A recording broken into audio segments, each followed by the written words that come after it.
Good afternoon, East Texas. I'm Melissa McTee, and this is your TylerPaper.com afternoon news update.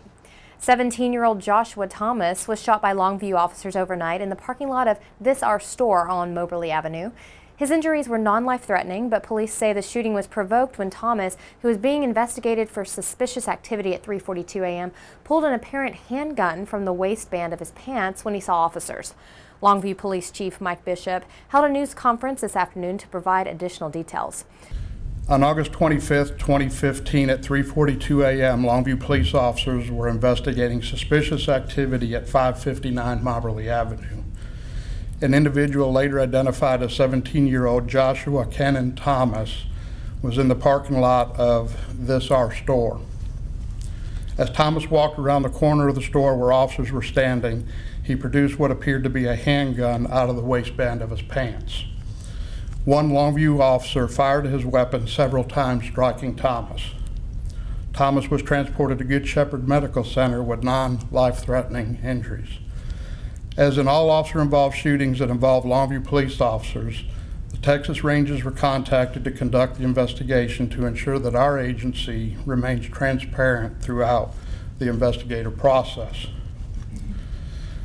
During the course of the investigation, police were able to determine that the weapon the suspect had was a Umarex SA-9 CO2 powered pistol. The CO2 pistol very closely resembles a semi-automatic handgun. The investigation of the shooting has now been turned over to the Texas Rangers, and they will conduct the investigation to completion.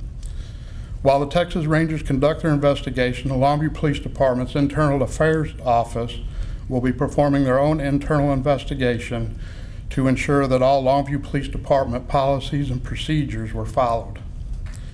Once the investigation is completed by the Texas Rangers, they will be sent to the Gregg County District Attorney's Office for review and presentation to a Gregg County grand jury. The three officers have been placed on routine, paid, administrative leave as part of this ongoing investigation. As the investigation continues, more factual details, including the names of the police officers involved, will be released. Bishop was then asked how the incident would affect his pledge to be transparent and build trust in relationships between police and the citizens. Well, these are things that we have to work through by being transparent and talking about the situation that occurred early this morning.